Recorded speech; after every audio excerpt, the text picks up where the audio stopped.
Hi, John. It's good to see you. It's great seeing you, Sean. How are you? I'm great, thank you. Now, normally this is the part of the show where I ask you what's on your mind. We get a chance to hear about, research that you've read or thoughts that you have, or raccoons in your house or whatever it may be. But I'm not going to ask you that this week because this is a little bit special. Right now, this is our first guest that we've ever had on the show, and so would you like to introduce our guest, please? I would, and yeah, this is way more interesting and important than some study I read this week. So this guest means a lot to me, both professionally and personally. So I'm really excited to have him, and him being the first guest is kind of fitting because he was also the first neurocop. He was around with some of our first research studies when we were developing Preflex. And I think that his lovely wife, Robin, came up with that term neurocop, which I use for the title of a book. So he's the OG neurocop here. And I know that he's going to tell some stories on me probably. So I'm going to get a jump on that and be the first one to tell a story before he gets a chance to talk. When we were developing Preflex, I had done some research and I wanted to come up with some code words, like 5 or 10 words that would represent concepts that we could use to train officers when they self-talk, when they flex talk. Right. So I went to Mike and I said, "Hey, Mike, I need you to come up with some code words." And he's like, "What do you mean?" And I said, "Just some concepts that would cover everything that law enforcement officers have to think about or do." And he's like, "Okay, just word." I said, "Yeah, just a word that would represent what you have to do. Just come up with a list." And in my mind, I'm thinking, that'd be 5, 10 words. So about a week later, he came up and I thought he'd pull out like an index card with a few words on it. He's like, has sheets of paper, like multiple sheets. And he had like 40 or 50 words to represent what officers have to think about and process. And he said, "Here's what I came up with." And I was like, "Oh, okay, well, the brain can only process like 7 at a time." I was thinking, "Could you give me a list of like 7 words?" And he just stared at me. It was like a 10-second awkward pause. He said, "You want 7 words?" And I said, "Well, yeah, that's what I was thinking." He said, "That's what you were thinking?" And I was like, "Yeah." He said, "Could you have told me that before I went to all of this work?" So he's had to put up with a lot, but I'm really happy he's here. So I'm going to introduce him now. He's currently the captain of the Dickinson College DPS. He's been in law enforcement for 45 years and in law enforcement training for 40 years, which shows his age. He owns his own training company. He's also a huge Baltimore Ravens fan. So my friend, my pal, Mike Guido. Welcome, Mike. How are you doing? Well, John, thank you for that. And everything on that, Sean, was absolutely true, except the huge Baltimore Ravens fan. I am a diehard Steeler fan. Oh, Steelers. I get those mixed Mike, up sometimes. Steelers, Ravens. Mike, I don't know if that's any better, but okay. And you grew up in Pittsburgh, didn't you? I did. I was born and raised in Pittsburgh. I came here in 1979 and have never lost my passion for the Pittsburgh Steelers. So, I moved I grew up in Pittsburgh, Pennsylvania, actually a small town called Level Green outside of Monroeville. It's about 18, 20 miles from Pittsburgh. Okay. And in 1979, I came to Carlisle area. My brother was a attorney down here, and police jobs in the Pittsburgh area were just tough to get. So I moved down here, and in a very short period of time, I got hired at a small department called Shippensburg. And then within about 11 months, shortly after I got out of the academy, my bigger department of the Carlisle Police Department kind of hijacked me, which was very prevalent back in that time. They'd wait for you to get through the academy and then they'd grab you. And I ended up at Carlisle and spent 30 years there. Because they don't have to pay for you to go through the academy, right? Yeah, that's correct. Yeah, and Carlisle is in south central Pennsylvania. So it's kind of between Pittsburgh and Philadelphia, close to Harrisburg. And that's where I met Mike because I was a professor there at Dickinson, where he's the captain of the... That's what I was going to ask. So Dickinson is near or in Carlisle? Yeah, it's right in the center of Carlisle. Okay. And so you said you did 30 years there. Yes. So let me back up because you jumped to the academy. But like when What was it about police work? When did you know you wanted to be a cop, or was it, not that? Did you follow into it? How'd that start? No, I had an uncle and a cousin who actually lived very close to me back in the area around Pittsburgh. And my father passed away when I was very young. And I had the kind of just got raised by different parts of my family and got to be really close to my cousin Michael, who became a police officer. And I just kind of looked at it as being a vocation. And then, trying to figure out my educational, I went to Penn State for about a year, and then finances and things just sort of didn't work out. Then I finished at a community college. And back then, once you had that community college under your belt to go to be a police officer, it became a good career. And then whenever I, got hired as a police officer, I became very much involved in training at the academy. I went through the state police academy. Back those days. The state police hosted municipal police officers. And I went through the state police academy, and I remember being in the academy having instructors who were less than competent. I mean, you could just tell they had been there for a while and they're checking boxes. And I've always been the kind of person who questioned things. So whenever they would say things and say, do it this way, I would go like, why? In my head. And, it just sort of, whenever I got out, I realized that there's a lot of trainers who don't evolve. They become trainers, and then 25, 30 years later, whenever a new kid comes on, hey kid, this is the way we've done it for years. And then you came up with okay, do you have 30 years experience or 1 year experience of doing it 30 30 times? times. That's Right. exactly right. So whenever Yeah. I heard that, I realized I didn't want to be one of those guys that just experienced something and didn't evolve. And to this day, I still keep up with different things and, read case law and those kind of things. So that's how I got involved in police work. And once I started moving through the process, it just started to evolve, where I started teaching for the local academy here. And then I branched out in my teaching and started, teaching other people that would come around. And you know how that works. I'd have cop friends that would go like, hey, you know how to do this. You're certified in this. Would you come and certify my guys? And they'd buy me a cup of coffee or lunch or a couple beers, and I'd go do that. And I realized I started to be, I guess, without being egotistical, good at what I did. And I thought maybe I could run this into a part-time business. And then I got started to teach at the academy, and then that evolved into being an expert witness. And once I became an expert witness in the use of force, it really started to evolve. And then in 2007, I decided to make my company MG Tactical Advantage, where we trained law enforcement and military and, tactics and stuff like that.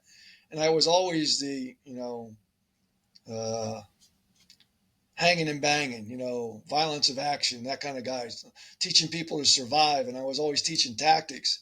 And then I met John, and John came to me. I actually met his lovely wife, Casey, first.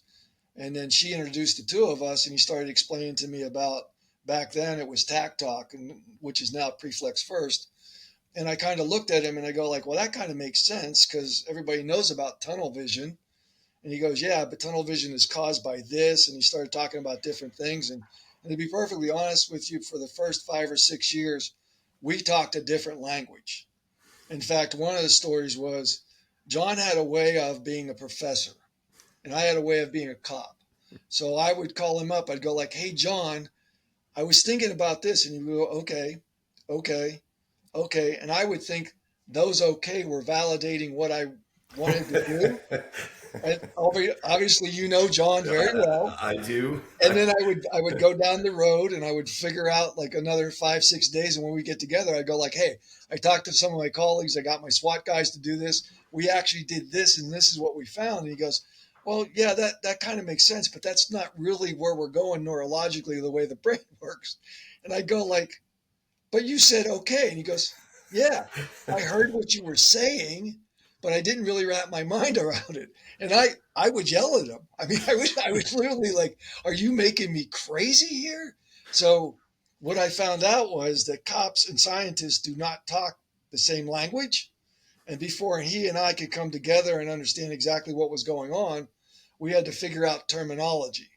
Yeah. And, terminology was really important. And, quite frankly, one of the reasons I believe Preflex isn't catching on in law enforcement is because it's rare that we have time to teach officers the language or teach officers the science. So I'm going out there talking to people from my perception, but they're looking at it going like, I understand that. I know what tunnel vision is. We talked about that forever. And I go, yeah, but we're still doing it. Mm-hmm. And they go, yeah, but that's because these cops are blank. And Sean, being an old trainer, if you had a class of 10 officers and 7 of them believed you did really well, you thought it was a pretty good class. And then the 3 that didn't think you were doing really well, you would think those guys just didn't get it because the other 7 did. Yeah. And realistically, what was happening is you're just not using the proper terms to get those 3 people to understand what's going on. Yeah. And that's kind of how it started to work. And then I became personal friends with Dr. Page, and it just sort of evolved through the whole situation. And then I would end up having situations like one of the stories I'll tell you about is I'm driving down the road to go to the academy to teach. And John and I are talking, and 81 is basically a large highway between Carlisle and Harrisburg. And I'm driving down, they have these cattle chutes because they're doing construction. And I'm literally on the phone. I'm not on the phone, but I'm talking to John. Yeah. I'm getting, and as you probably see, I get really animated. So I'm talking to him. And then all of a sudden, cars in front of me slam on the brakes, and my back channel doesn't pick up on it. But I kind of see the brake lights. And then all of a sudden, I'm in the median, totally in the median with smoke and stuff, like from the cinders and stuff going. And I go like, guess what happened? He goes like, what? I said, I'm parked in the middle of the median. He goes like, yeah, I didn't even know you did that. And I go, yeah, because all of a sudden my back channel said, hey, idiot, you're about to hit something. And I just turned off the roadway and went in the median because I picked a place that wasn't a bad place to get off. And all of that was subconsciously because I saw the brake lights and realized what was going on. And I realized at that particular moment, he had programmed my brain to be different. Another scenario is I was walking down the same hallway I walked down hundreds of times. And as you're walking through the college, they have hallways. And this particular hallway has doors to a bathroom that open out into the hallway. And as I came around the corner, for whatever reason, my back channel had me come out. I was texting on the phone. I came out about 4 feet to the middle of the hallway, which gave the other side of the hallway move. And as I went by the door of the bathroom, it flew wide open. And having that fly wide open showed me that I was actually thinking about what was going on. And, I was just thinking about that, and I did that subconsciously. So those are the kind of things that really led me to believe, this is something we have. Yeah, and that's I'll just interject. That's after you'd been practicing the flex talk with the code words so that you were programming your back channel so that it repositioned you without you having to think, I should probably it's just that became kind of a habit, right? A tactical habit. Yeah. Oh, I misunderstood Mike's story. I thought just knowing you, John, reprogrammed his brain to no. It's important to point out what to Mike. John just said, but Mike's point was through the training, through what is preflex training, his brain was able to take action, even though. So I'm going to go back. I'm imagining Mike because I know Mike talks with his hands and he's really animated. So I'm trying to understand how he was driving a car while he was talking on the phone because I don't know what was holding the wheel. But in all sincerity, going back, those are 2 good examples. But I want to go back even further because Mike and I, our experience is different because 2 things. I love to hear that even back then that you were questioning, you were asking for the why, even if maybe you didn't do it out loud. Because in my experience, we didn't, as trainers in the academy, we didn't really start to experience that until, and John is teaching me not to use stereotypes on people, but the newer generation of humans who are coming through the academy, they challenge everything, and not from a respect manner. They just want to know why. And old man Sean is going to use a phrase I don't like to use much, but back in my day, when I went through the academy, so I've said this on the show before, but I came straight out of the Marine Corps, where I got really good at following orders, and I was put into the police academy. And so whatever those instructors told me to do, that is what I did. And I'm not saying that in a good way. I'm just saying I envy you, Mike, that you had the ability at least to go, why are you telling me to do it that way? Because I spent the first five-ish, maybe even 6 years in my police career doing it the way that I was taught in the academy or taught by an FTO. I never asked why. And it got me in a lot of trouble. I had a rough career in the beginning, and because I was doing things that I didn't really have a reason for. I was doing it because that's the way that we've always done it. And so when I got to a position where I became a trainer, where I had to then start to think about what I was teaching and why, I was so angry at myself, nobody else, but that I just took what they said. They said, do it this way. And even if somebody asked them why, which didn't happen often, it would just say, because that's the way I'm telling you to do it, or that's the way we do it. And we all just nodded and did it that way. And so when I came around, I think my realization was much stronger because I had such an emotional reaction to doing it the way I was told, and it was wrong. It was just flat out wrong. But to your point, my instructors in the late '90s, early 2000s were still doing things from the '80s, because that's the way they were taught, and then they were teaching other people. So I found that really interesting. Well, one of the things, Sean, you have to realize is because we instructors always tell people how, instead of saying the objective. This is the objective, and this is what we know from our experience on how we have done it in the past. But the objective is, for instance, let me tell you a story that you probably understand. In every handcuffing class that you probably ever went to, whenever the suspect was there, if they're facing you, you tell them to do something in some way and turn around. Mm-hmm. And put your hands behind your back, right? And so the objective is to safely handcuff them. You would assume that, right? Yes. But what we would do is we would say, okay, whenever a suspect there, you have to look for all the weapons, the bulges and stuff like that. Then have them turn around, look away from you, give them commands, and handcuff them. That's what we would tell them. But we would never tell them the objective is safely handcuff them. We would tell them this is the way you do it to safely handcuff them. Correct? Mm-hmm. Well, if you tell them the objective, I had a younger officer the other day look at me and go like, we're in the middle of a training room, and they say, why would I tell them to move? And I said, because you don't want them facing you. He said, yeah, but you talked to me about the positioning, like inside positioning, the 1, the 2, you talked about that. And you said, inside is the worst position to be. And I said, yeah. And he said, well, Captain Guido, if you look at this, if I'm facing him and he's facing me, right? As I start to move, I get out of that one position.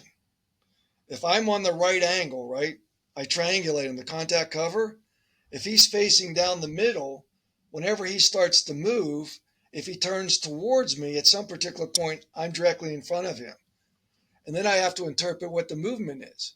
If I have the ability and the communication with my other officers, if I'm contact cover, one on each side, why not tell the suspect, don't move at all? That's a clear, concise conversation. So any movement he does, I can consider it to be a threat. And why don't I tell my officer to move around back to get to the 45 degree in the back, and then have him watch, and then me move if I have the ability to do it.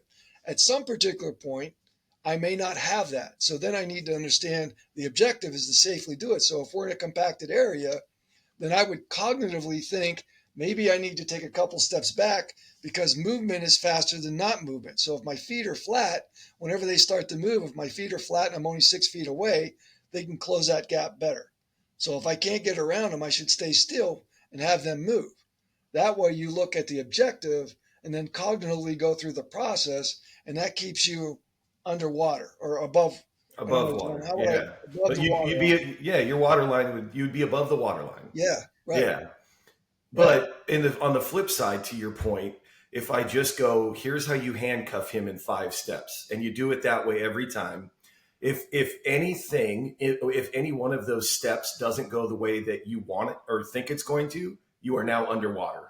Absolutely. And to your point, like teach the objective, teach the principles, and then you can let them figure it out, or you could give them some ways to solve the problem, but way different than when you were talking. Here's my example. And I just realized when it hit me, not most, I've been way more embarrassed, but this was very embarrassing. Where I started my career, where I went through the academy, I think I can just say I worked for Las Vegas Metro. When we went through the academy, they taught us to do high risk vehicle stops.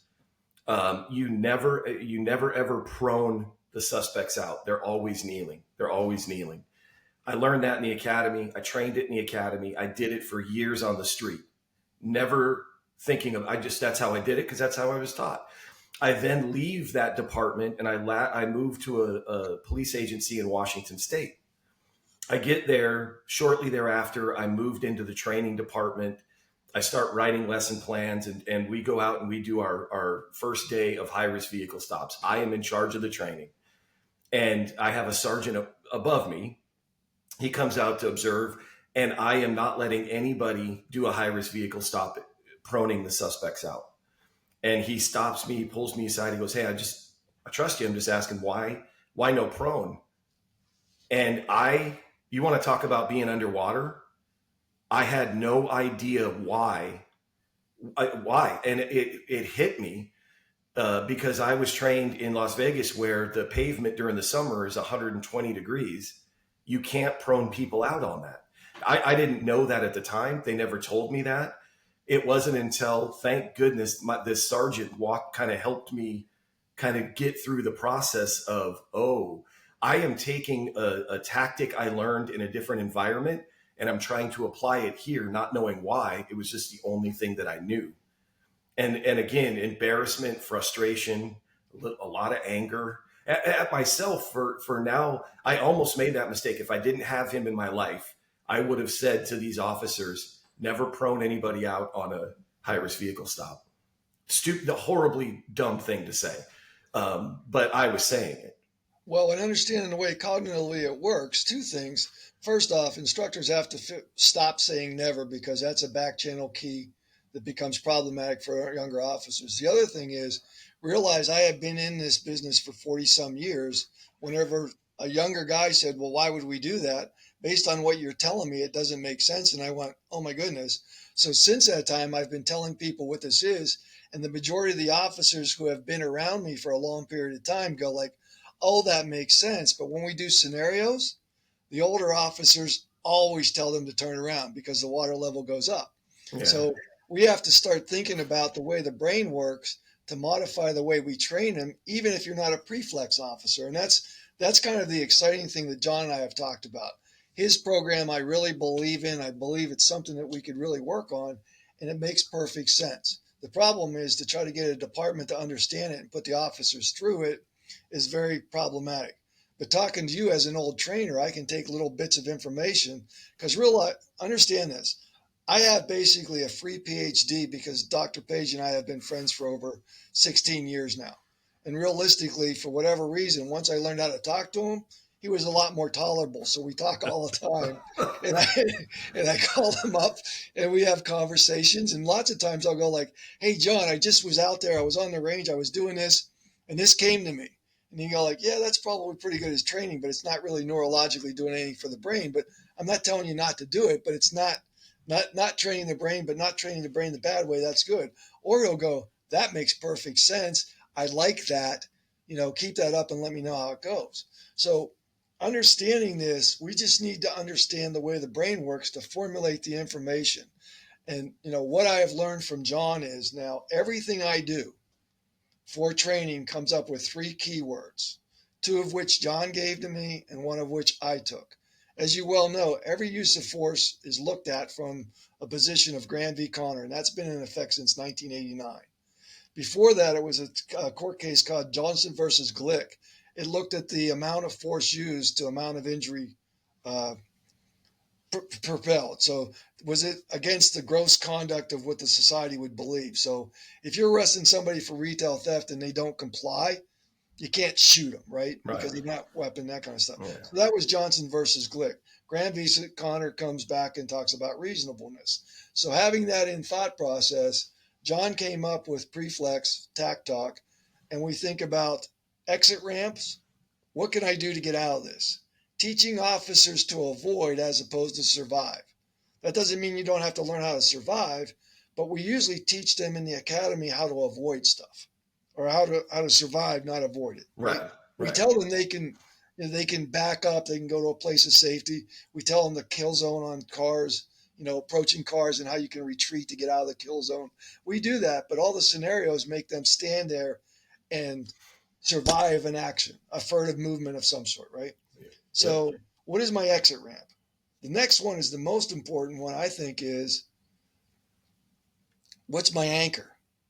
So, if you go to any police academy, you go to any cop training, and there's 40 people in a room, and you say, if you pull somebody over for a traffic violation, should anybody end up dead? You will have at least 5 of those 40 officers say something like, it depends. Well, no, the answer very clear is no. If something happens during that traffic stop that changes it from a traffic stop, then somebody may end up being injured. But if you believe you have to stop that traffic stop and complete it no matter what, you keep your feet on the ground, you become hostile, you become combative. So those are the 2 things neurologically I want you to think about. And then under Graham v. Connor, especially since George Floyd, I've come up with a 3rd one, the urgency. What is the urgency? If I pull you over for a traffic violation, especially nowadays, I have a car camera, I have a body camera. That car is documented absolutely with no problem at all. So if I get out of the car and you put your middle finger out the window and drive away, I go like, oh, that's a red light violation. I can go get him a little bit later. I may radio and say, hey, Billy, this car comes back to your jurisdiction. Maybe you'll be coming through your jurisdiction, whatever. But there's no real urgency to this, right? And that's what we have to think about. And, there's so many cases that come up on the internet that everybody sees that you just look at what officers do. And my immediate thing is, what's the urgency? Like, what is the outcome if this person gets away? And, we had a Walmart come in whenever it first came in years ago. It was a big, huge Walmart in Carlisle. And it was probably 600 or 700 yards from a wooded area. And back in the day, they would steal stuff and start to run, and we would find officers running through the wooded area, and then they would drop the TV, get tired, turn around, we'd have this big fight. For what? They're carrying a 40-inch TV like a football, and the younger officers running, but, they had cameras everywhere. Like, we could document it for a good 200 yards where they were going, and you could, see the guy's face and do the investigation and go get it. And, nowadays, you get there, the anchor point is it's a retail theft. The urgency is not really, it's property crime. So if Billy Bag of Donuts starts running out of the place with something in his hand, you tell him to stop. And if he doesn't stop, you do what you can and then do the investigation and go pick him up later. Such an East Coast cop thing to say, Billy Bag of Donuts. Yeah. Hilarious. Hilarious. John, you any thoughts about those 3 things? We got exit ramps, anchor points, and urgency. What do you think? So I like those. I think the exit ramp. So I'll back up a little bit. Mike came up with the 7 code words we have. We changed maybe 1 or 2, but it's breeze, scan, threat, position, cover, connect, escape. Those 7 words. And the word that officers seem to have a problem with is escape, because still that's to like, this day, John. Still, when I talk to cops about code words, that's still the word. Yeah, and so exit ramp, I think, is a good way to explain the escape part, maybe, because you can, that it's just an exit. Like, if you keep going, there's going to be a crash. Like, Mike took an exit ramp into the median to avoid the crash. So I like that concept. And then anchor, I really like anchoring, because if you anchor yourself, like on what the call is going to be, if you anchor yourself, then now the challenge becomes, I'm not going to let that person move my anchor. Mm-hmm. So, because then they win. So it's more of, now my competition is not against the person themselves to make them do something. It's the competition is not to let them move my anchor. So if I'm just going to give them a warning, then even if they're yelling expletives at me, they're still going to get a warning, because otherwise they've moved my anchor and they won. So I like that. Yeah. I like those concepts. And urgency, we've talked about some, Mike and I have talked about, and it comes down to Also some discussions we've had around time and timing and training and those types of things. And Hmm. I like all of those concepts. And I think it's better. Well, the brain works better when it learns concepts than it does when it learns hard and fast rules. And Right. if you're going to be on a manufacturing floor doing the same thing over and over, then the hard and fast rules are the best. But if you're going to be in dynamic situations, then the concepts are the best. So I love those for concepts. Yeah. And I am not trying to be a shill for Preflex, but I'm no longer in law enforcement, but I still work on it, well, and fail at least weekly, if not daily, setting my anchor in situations. And that's my thought process is like, I'm not going to let this other person win by dragging my anchor. They still do, but I'm trying, trying and failing. But again, that word escape, when we go back to what Mike was talking about, driving, talking on the phone, and then he had been doing enough training that there was an escape route there. He just didn't even realize it. His on channel didn't realize it, but his back channel, because when I'm driving, I've done it enough that I have escape routes, meaning where am I going to go if they slam on the brakes? Where am I going to go? Well, and I'm oversimplifying it because I think a lot about position when I'm driving, where I am in relation to other vehicles, and then I also have escape routes if something goes wrong and all that. So Yeah. And anyway, I think that probably nearly all police officers understand those concepts. So the difference would be, do you have a way to wire that into your back channel so that it right, does things automatically for you? Because like Mike's on channel was busy talking on the phone, so he couldn't think through it at the moment. So right. that's the difference. I think that's why I like Preflex as a methodology. It's not teaching officers something they don't already know. It's a methodology to automatize that. Right, because getting together and me telling you once or twice a year, right, to Mike's point, here's how to do this thing. That is completely going to my on channel, and it's good information and probably necessary. But if there's not repetition or enough practice, or because when you're talking about methodology, I think about in most of my experience, in all of my experience, like defensive tactics, there we do 8 hours a year.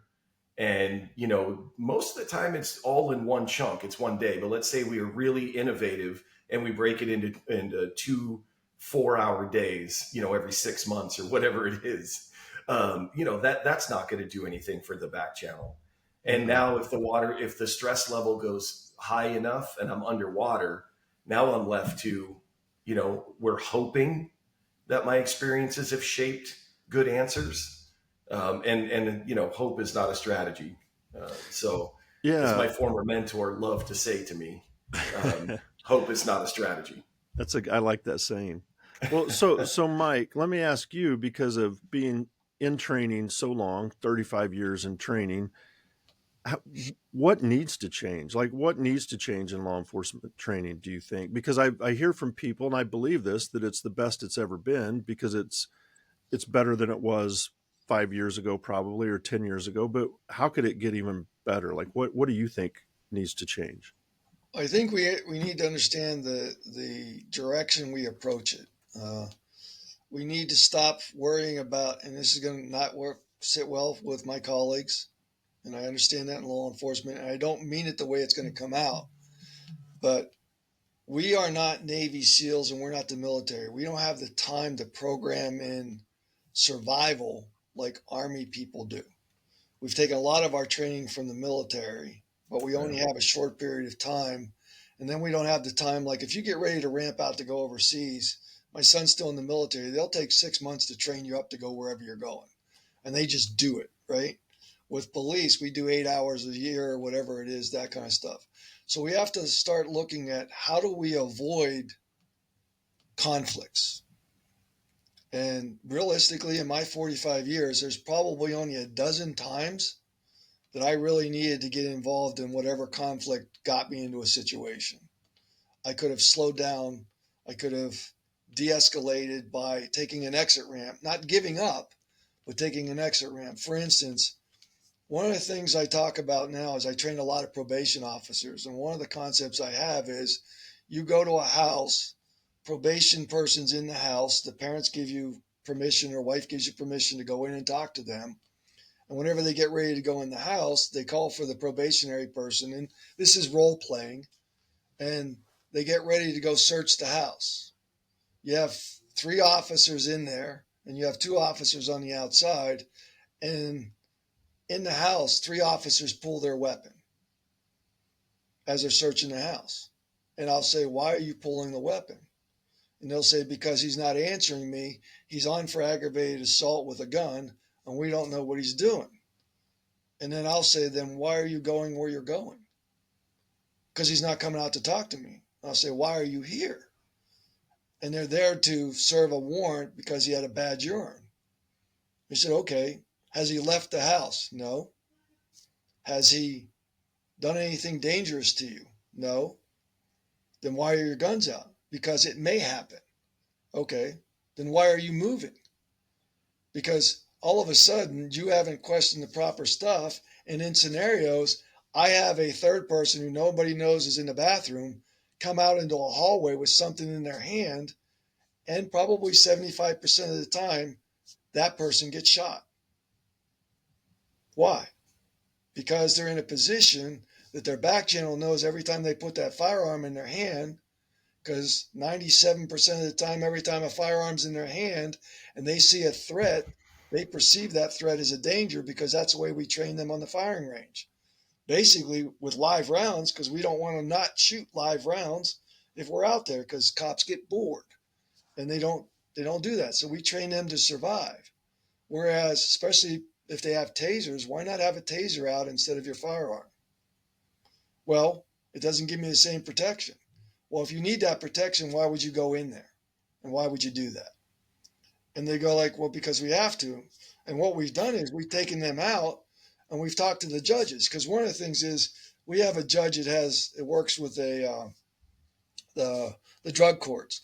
And she was saying, go out and get John Page, because his family knows he's using again. He's probably going to end up dead if we don't go get him. He's violated, go get him.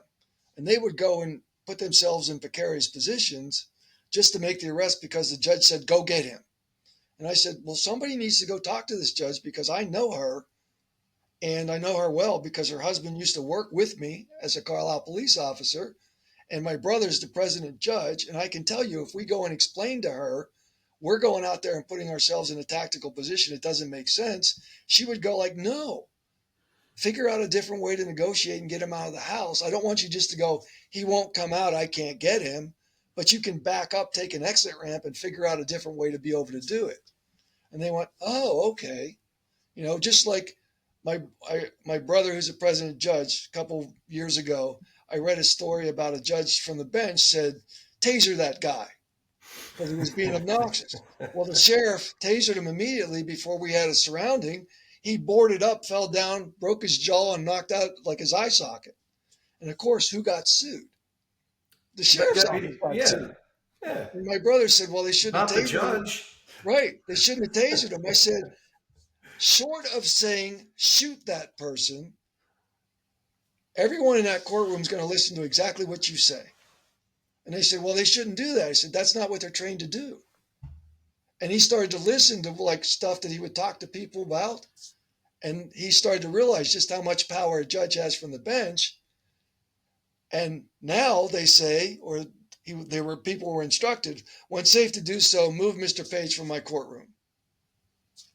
That's what they say. And then so the judges sheriff's can office, get underwater too. oh, no kidding.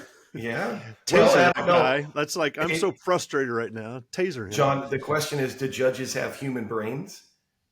Yeah. Yeah, they do. Oh, So, then they can as well. Yeah, can even as though well. they're sitting in an elevated position wearing the robe and a gavel, they can get underwater. But going back, Absolutely, Mike, what you were saying about, and boy, the pushback you're going to get, I'm just going to blame you. I'm not going to go down with that one. But no, think about like, hey, why do you have a gun out?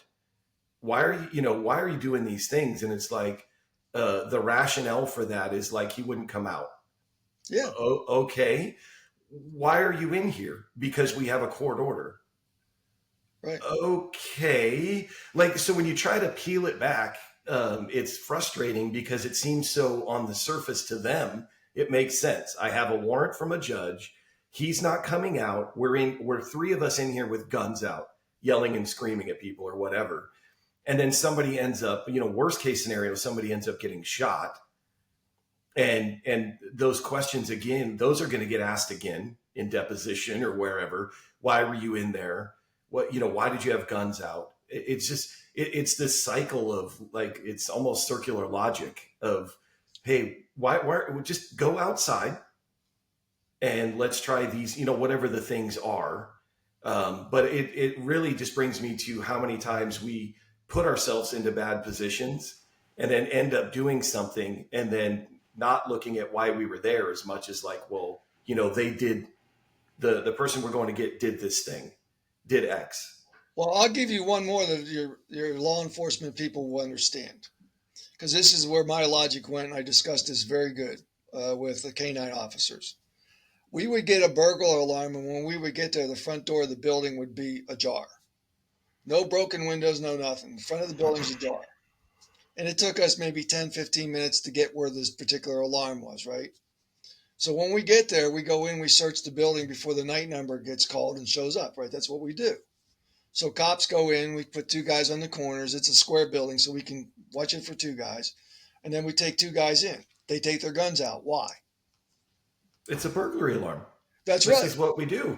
Right, but there's no forced entry. There's no nothing like that. Now I've done it, and we told people to do that to be prepared. But then whenever I started thinking about neurologically for, mistake of fact shooting, I started to think to myself, okay, I was a sergeant. I can't call a canine officer to release a dog off a lead to go through that building, right? Nope. But I can put a gun in my hand because there may be danger. And then if the owner comes out with a gun in his hand because he got there first, he lives 8 minutes away instead of 10 minutes away and doesn't call us, but he's looking through his building. He comes out around the corner. More importantly, I can tell you what happened to me one day. I almost shot myself because I was doing a church. Whenever I came into a bathroom, I pushed the door open like, high P tackle Timmy. And my gun was up here pointing at me. And I popped out and said, drop the gun. And I was pointing at myself in the mirror. And I got to tell you, I got ridiculed quite a bit because there was another officer close to me that heard me give commands to me. And I lived with that for years because I was a training officer at the time. And I can't even imagine what would have happened if I'd have put a bullet through the window. Oh, yeah. John, do you have any thoughts on that story that Mike just told? Yeah, I think that the thought I would have would just be about what you guys sometimes refer to as training scars. Like if you train one way over and over, that can cause you to perform that behavior later, even if it's not something you wanted, especially if the water level's up, you kind of fall back into a habit. So if you're pulling your gun to clear a building, then that's what you're going to do, when you're actually clearing a building. Right? Yeah. Well, if I can, though, with that term training scar, and you kind of said it, but I explain it to non-cops or even sometimes to cops. That's a slang term that we use, and I think we all know what it means. But what it really means is it's an unintended consequence of a training paradigm. So as trainers, we always, we're trying to do the right thing. We're trying to give these officers the best information and tactics and techniques and all of that we can.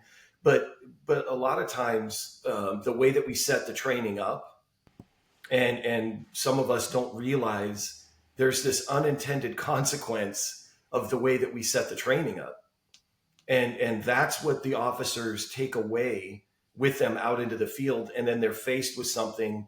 They do whatever that thing is. And then they get thrown to the wolves a lot of the times. The officers do. And when you trace it back, it's like the training that was set up. Nobody meant to have it happen, but they go away with this, what you call the training scar, right? This unintended consequence of the way that we actually set the training up.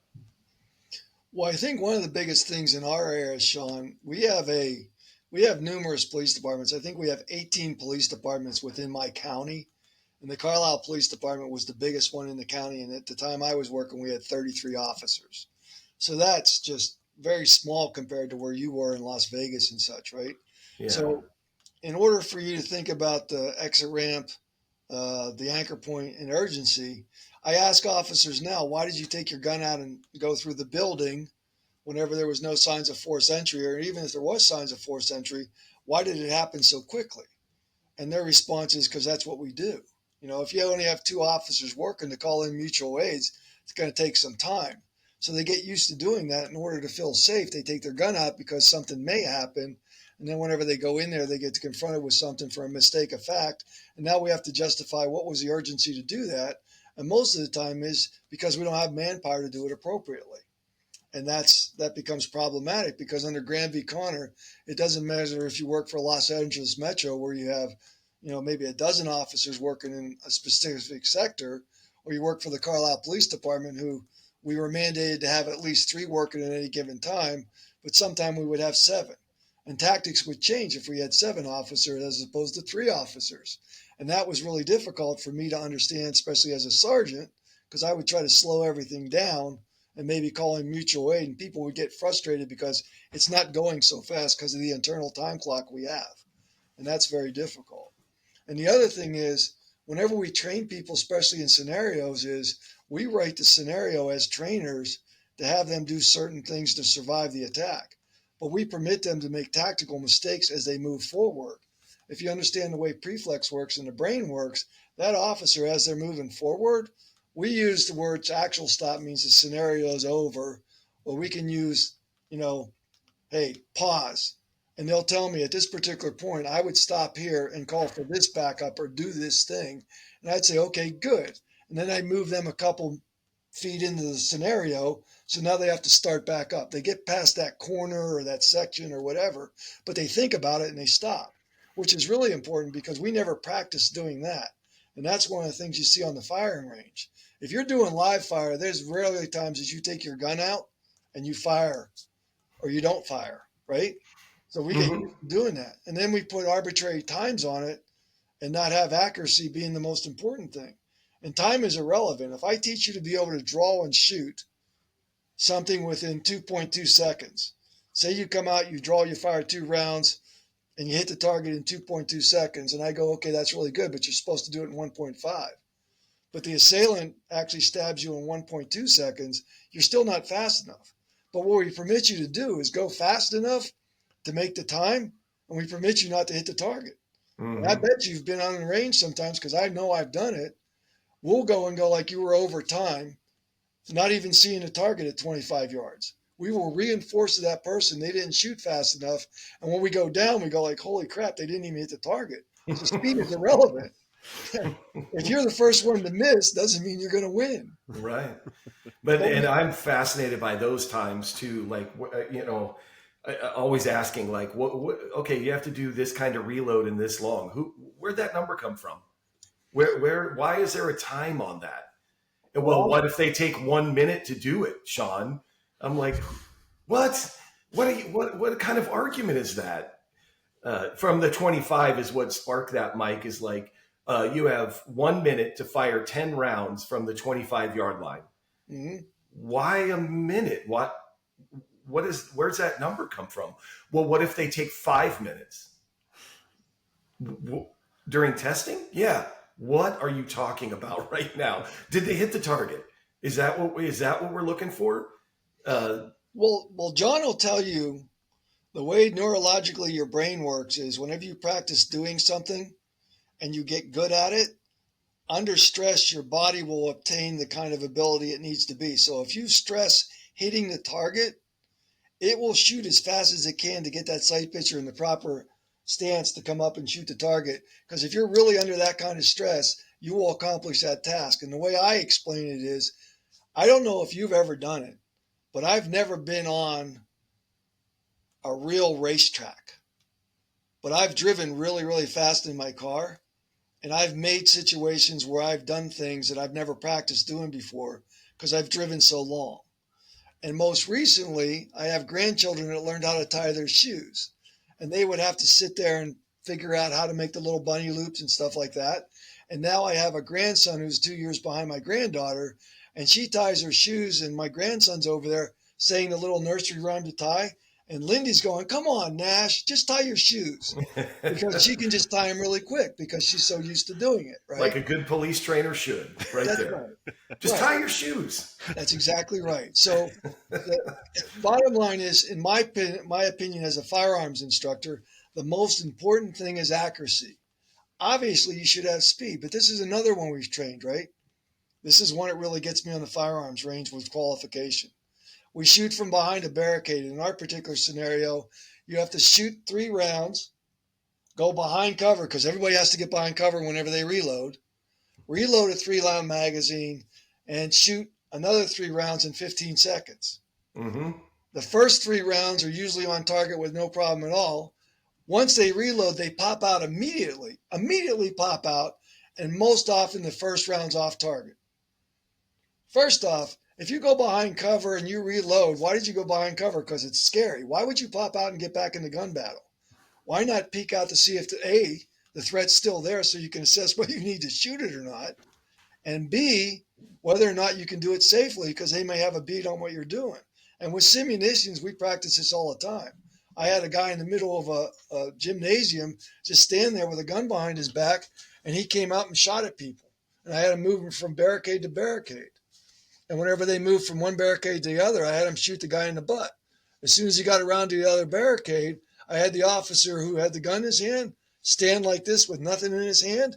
They popped out from around the barricade and shot him because they believed they still had a gun in his hand. Mm-hmm. I go like, why'd you shoot him? Because you had, Nope. Well, they got used to it. They got shot in the butt. The water level went up. They popped out immediately because that's what they're trained to do, and they shot him. Yep. Yeah.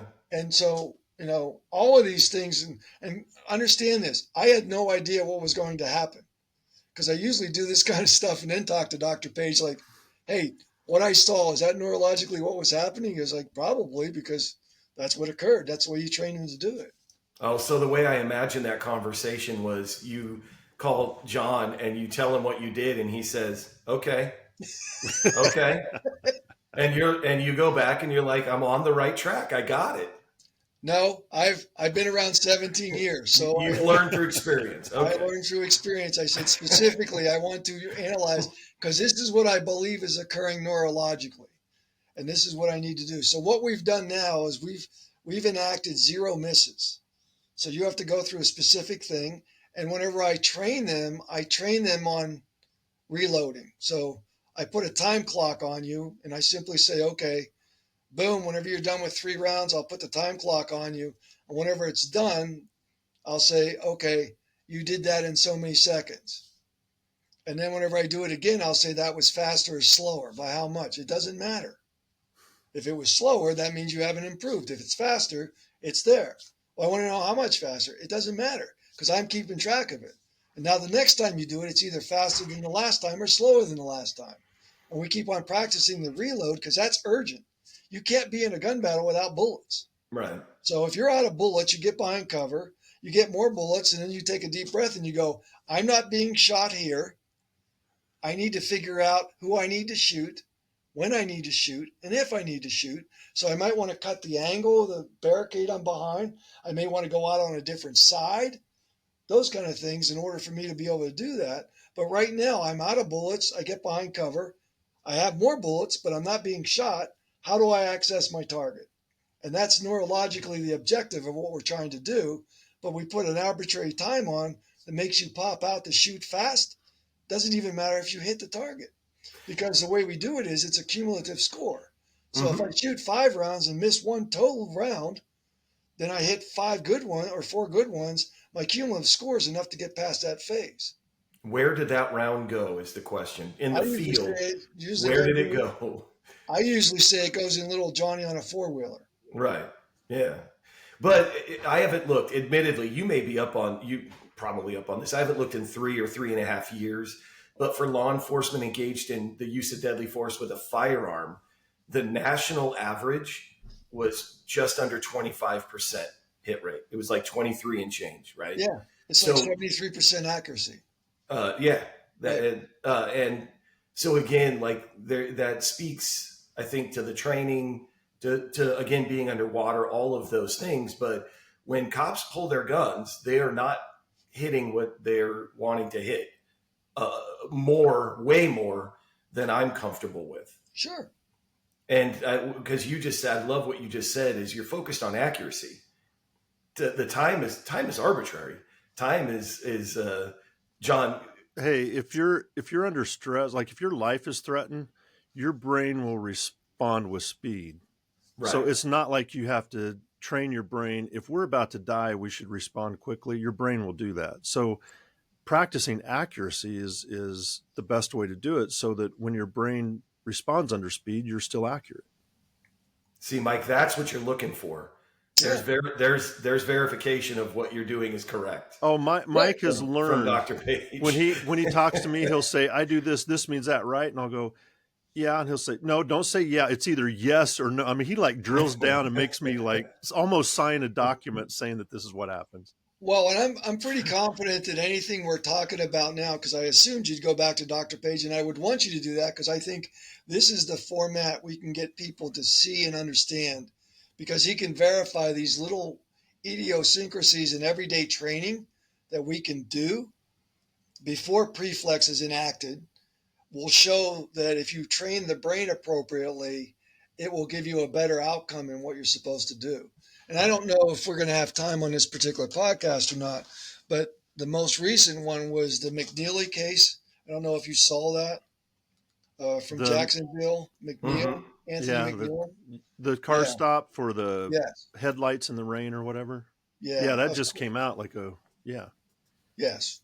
And that, so to me, the news media picked up on the inside the car camera. And whenever I saw it occur from inside the car, the cell phone of the individual, I looked at my wife and I said, there's more to that, but that's still wrong.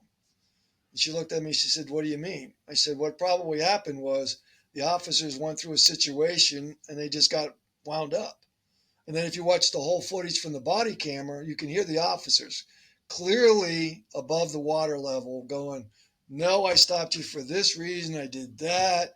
And he like slams the door, and then they call the supervisor, and the supervisor comes over. They have a conversation. You're now under arrest. You have to come out of the car, blah, blah, blah. I'm not coming out of the car. I just want to know why you stopped me. You're stopped for this. You're clearly under arrest. Then someone asks permission to break a window, and they break the window, slap him in the face, and drag him out. Now, you've been a police officer, so I can tell you, and maybe your listeners will understand this. At some particular point, contempt of cop just occurred. We got the approval from the sergeant. So in my mind, being a preflex officer, the officer did the right thing. You're under arrest, blank, close the door. This sucks. Now, I don't want to do anything to take him out of the car because I know this is going to be a problem. So we call for supervisor. The supervisor shows up and discusses with the officer, who is right on the level of going underwater, what's going on. And then he says, can I break the window and get him out? And the sergeant says yes, and lets that guy break the window. What should happen is whenever the sergeant shows up and he hears it, Sean, if you're the officer, I go, okay, another responding officer who's not even in the water yet, I say, John, go up and negotiate with this guy and see what you can do. I take you out of the picture. And then when we go, you're clearly under arrest, do we have the registration? More than likely we know who owns the car. Does it come back to the owner of the car, and can we run it to see if the owner of the car is the same guy in the car? If it is the same guy in the car, we can tell him, you're under arrest for these minimal violations. You need to get out of the car. Otherwise, we're going to come get you some other time or whatever it is. Or if you're going to take him out of the car, if he's really a danger, then break the back window and use it as a barricaded individual in a house. I ran a SWAT team for many years. The bottom line is if we had some guy in the house, it said, I'm scary, I'm not coming out, we would break windows and dump gas in it until he would come out. And I mean, we would do all that. Why in a car would you break the window? And then you look at what window he broke. We know what kinetic energy is. So if a bullet hits something, whatever comes off of there, that's why we don't hug barricades. Whatever comes off of there is the same kinetic energy. So you blow out the window in the driver's side. If he's looking straight at the glass, you could blind him or cause injury. So we can, I mean, there's numerous ways we can do it in order to calm down. So what's the urgency? We calm down enough not to, Go ahead, John. Sorry, I didn't mean to interrupt you, but that's one of the questions I had. Like, could they mail him a ticket for driving without his headlights on? Like, they have his, if that's his car, could they just mail the ticket to him? And Sure. We do it all the time with with like cameras in the car, people speeding, going through. And now, because the courts have said speeding cameras can actually look at the car and send you a citation without even stopping you, there's stuff we can do. But so, yeah, finish, and then I have another question. but we've never trained that. We train traffic stops and we tell them where the kill zone is. But whenever something starts to happen, we stand there with our feet to the ground and tell them not to move. And then whenever they do furtive movement in training, they usually grab for an item, and then we complete the task there to survive it there, as opposed to the anchor point's a traffic stop. Whenever they start moving and not listening, I get out of the kill zone, so they have to come out of the window in order to try to hurt me, so I don't have a mistake of fact shooting, and then deal with it from a distance. It just doesn't make sense, except we've always done it this way, and we've been able to say under Graham v. Connor, in the four corners of Graham v. Connor, they didn't act reasonably, and that furtive movement was a threat to me for these reasons. Until George Floyd, that's the way we could describe it. And now people are going, well, what's the urgency? Because if there is no urgency, if this is occurring and you're back there already, would you come forward? And then you talk about the reasonableness standard. Every other officer around, and I'll bet you there was an officer at that scene watching from behind going like, we shouldn't be breaking this window.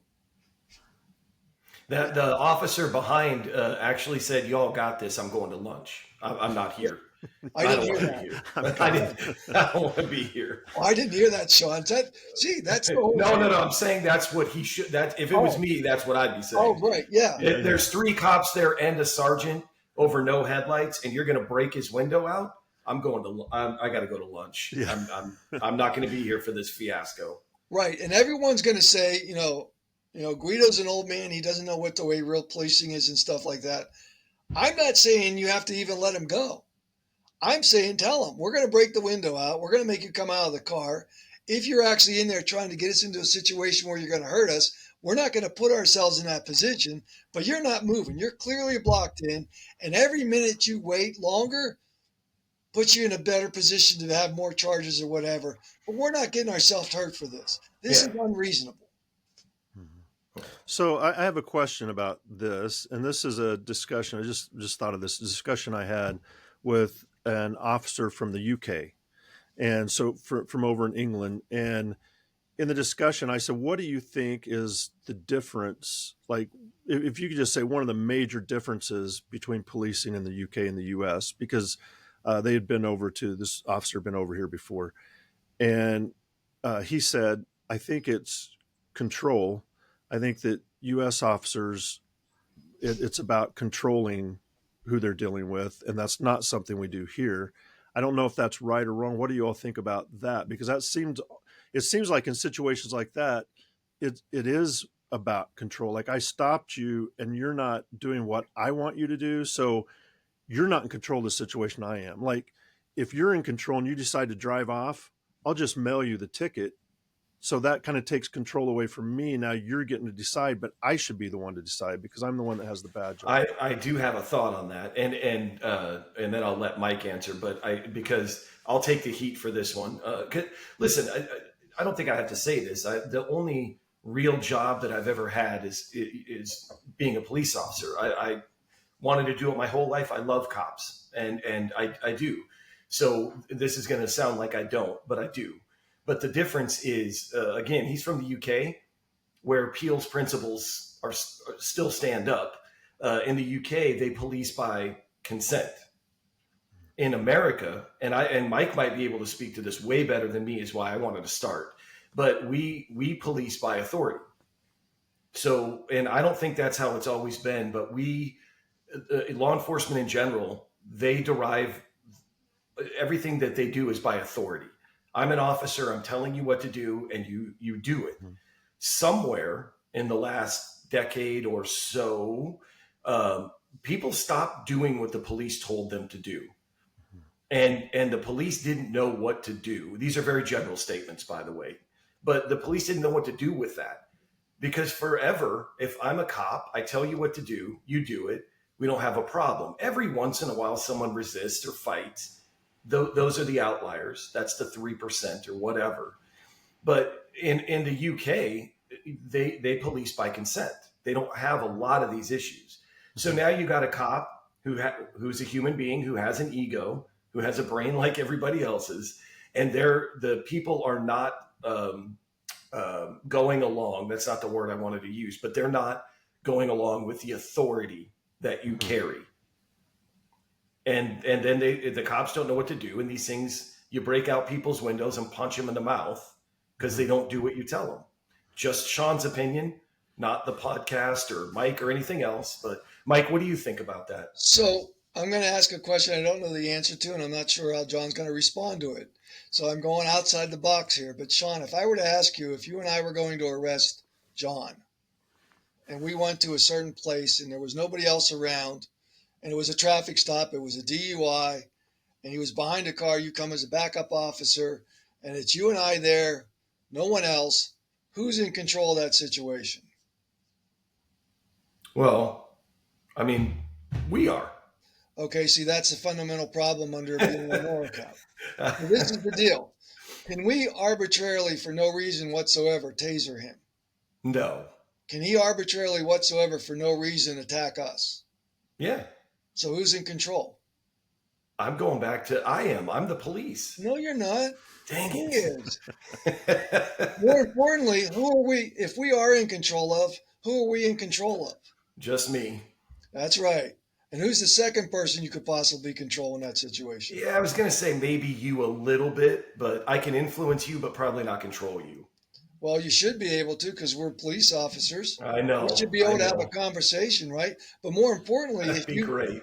But more importantly, if the objective is to control yourself first, if you and I are there, we're controlling ourselves. So I will take your guidance because I'm still above the waterline, correct? Yes. But we always believe we can give a command to somebody, and because it works that way 90% of the time, the schema is they're going to listen. And if they don't, that's where we go underwater. When we go underwater, we don't make cognitive thought processes. And if we don't understand an exit ramp, and we don't understand the urgency, and we don't understand the anchor point for the reason we're there, we're not going to do anything except to try to complete this. And we all know that he's in control. John's in control of whatever he can do, whenever he wants to, because the law doesn't say he can't do certain things. The law tells us we can't do certain things. So that's the fundamental objective. If we learn how to train the brain so the back channel understands this, then the exit ramp becomes easier for you to understand, or the escape keyword becomes easier to understand.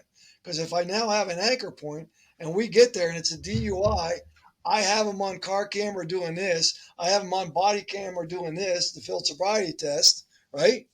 And then he decides to run. I got his car. And then I have fleeing and attempting to elude. I have resisting arrest. I might not be able to prove DUI because I can't get a blood or breath test, but I still have all these other charges. It's not worth trying to get him hurt or trying to get me hurt, right? That's right. But we don't look at it that way. And we did a videotape. It's funny, I couldn't pull it up, but there was a chase early in stuff. We took my SWAT team, and this guy did a chase and got onto a bridge. And whenever the bad guy stopped, he stopped in the middle of the bridge.